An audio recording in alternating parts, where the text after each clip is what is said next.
Good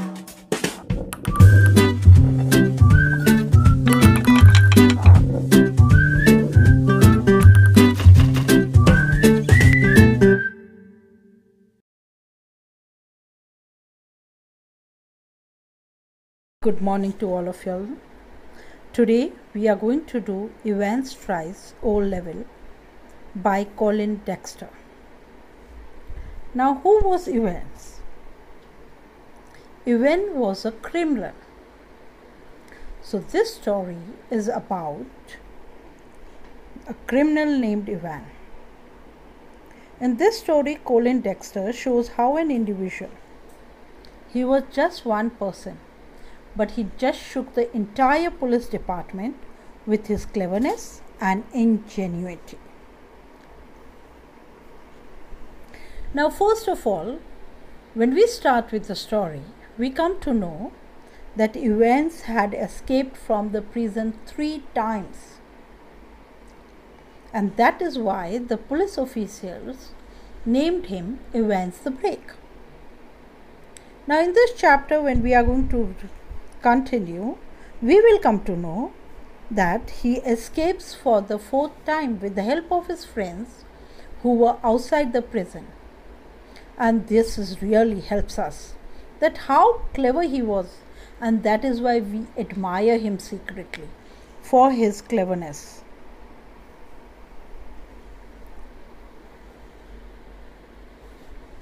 Evans is a criminal and he is in the Oxford prison.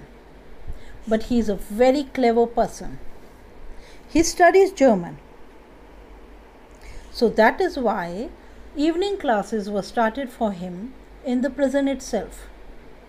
The jail authorities made arrangement for a technical teacher for him, and later on he becomes his original teacher and one of Evans' friend. Now Evan is very keen. So, after studying German, he wants to now acquire an academic qualification.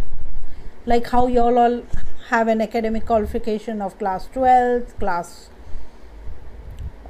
means your graduation. So, same way, he also wanted to appear for the O-level test in German. The governor considered to his request and he arranged for the examination to be held in the prison cell. Now from the examination cell, they had got instructions that the invigilator would be a parson from the St. Mary's Church. Now the governor knew that Evans is a very clever person and he may try to escape. This may be one of his idea how to escape. So first of all, he told Jackson, who was a senior prison officer, to go and search the cell. The whole cell was searched. They did not find anything. Even they took away the scissors, the nail cutters, the files which were in the cell. Then another officer was asked to stay inside the cell till the examination got over. Microphone was set up through which the governor could come to know what is happening in the prison cell. Examination arrangements were done.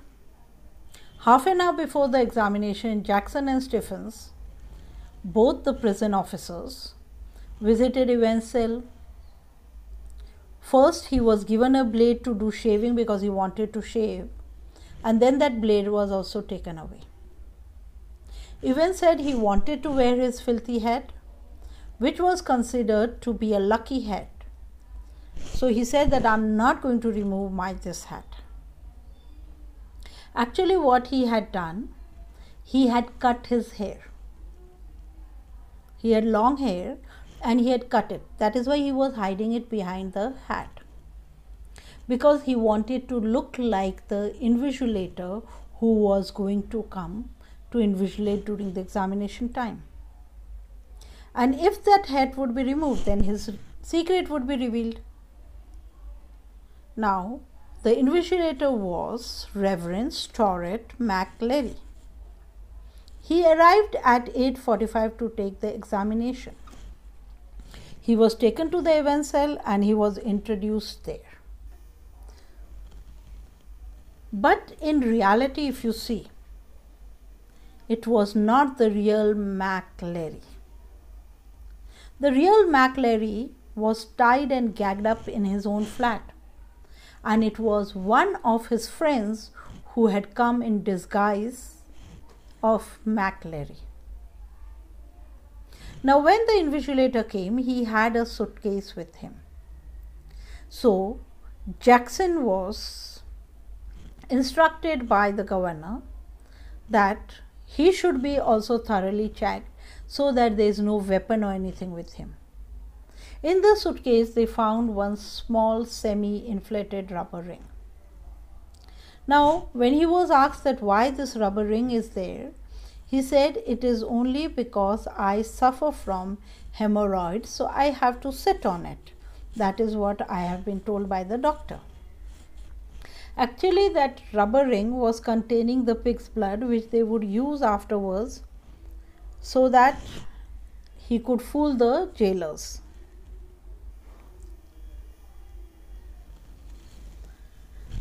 Now, all the arrangements were made, examination started. Ewen was instructed that he has to write the index number, that is 313, and the center number 271.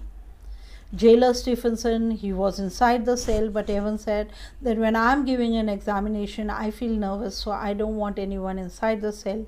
So Stephens had to go out, but he was peeping through the hole and keeping a close watch on him. Suddenly at 9:40, the governor called up Jackson to tell him that there was an error in the question paper and that had to be changed. But that really call which had come from the examination cell to the governor was a hawk's call. It was a hint that now Evans has to prepare himself for the escape. The governor received another call in which he said that he wanted a prison van and 2 prison officials for a remand case. But that was also a hawk's call. And these all hawk's calls were made by Evan's friends. Stephen was alert, he was keeping a watch. Evan was just sitting with his pen in his teeth and McLeary was reading the newspaper. Evan said that he was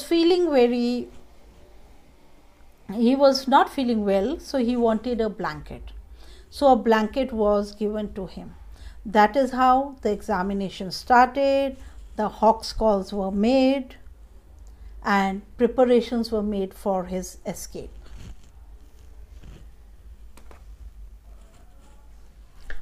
Three minutes before the examination, Stephens was said that when the examination gets over, he has to accompany Mr.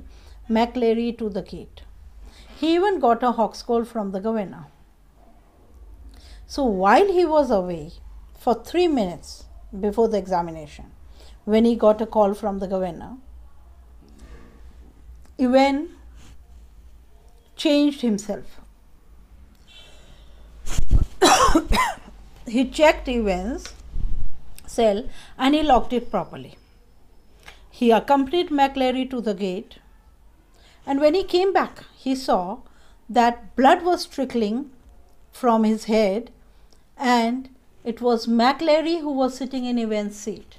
Means the one whom he had accompanied was Evans. He thought that it might be Evans, but he was not Evans, so he called Jackson. Even Detective Superintendent came, and McLeary told him where Evans had gone. Then, what had Evan done? Before only he had a parson's dress inside the gate, inside his prison cell. And this Jackson and Stephens both were not aware of. So he had, when that hawk's call had come 3 minutes before, in that he wore that Parsons' dress, and under the blanket he made the false McLeary sit. And what did he do? That pig's blood, he took it and showed as if McLeary was wounded, like Ewen was wounded. And then he went away with Stephens when the examination got over. Now the governor, he saw the question paper nicely, he saw everything thoroughly, and he came to know that all the instructions for Ewen's escape were given behind the question paper. So now governor was ready to catch Evans.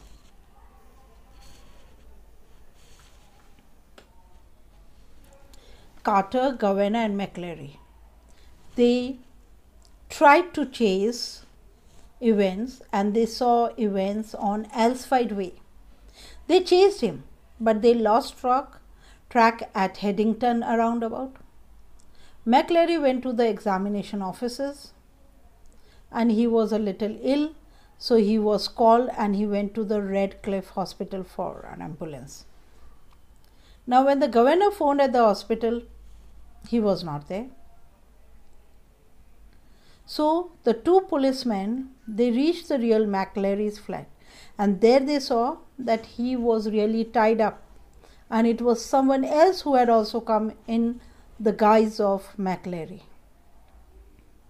And that person who had got an ambulance, that was from the examination hall for the wounded McLeary, was Evans, and that is how they escaped.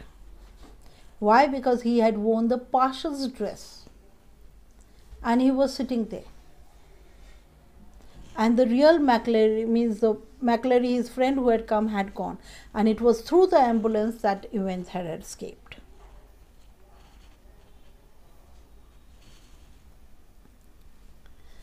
Now, with the help of the question papers, the governor had reached the hotel, because he had found out with the help of the index number and with the center number that it was really a Golden Lion Hotel's number, and it was referred to Chipping Norton in audience survey map, and that is how the governor found out, and he reached the hotel before Evans could reach, and that was shocking for Evans. And Evans really appreciated the governor's intelligence. He confessed and he told everything, that he had played this game with the help of his friends. The governor and Evans come to the hotel lobby. There the receptionist said that already the prison officials are waiting with the prison van. So Evans was handcuffed, but in real the governor was once again deceived. Once again he was deceived. The prison officials were none other than his friends who had asked for the prison van. They drove to Newbury, and Evans once again escaped for the fourth time. And governor could not even come to know. When he came to know, it was too late. They could not catch him, for the bird had flown away from the cage. So you have seen how Evans, using his cleverness and intelligence, could not be caught and kept in the prison cell for long. And so he escaped for the fourth time again.